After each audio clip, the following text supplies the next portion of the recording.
License naman to, kapatid. ORCR. ORCR mo.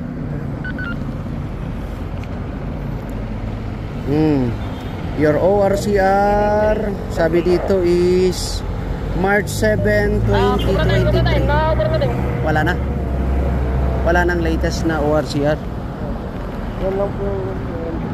Ito lang. Bakit ito lang?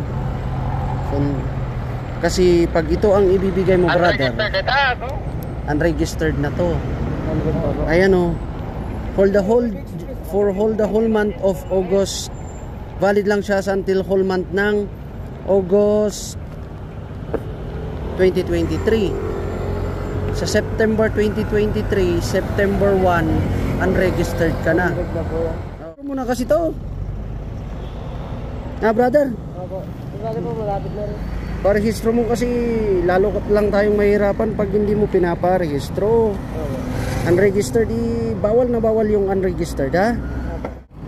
Ayan, ha?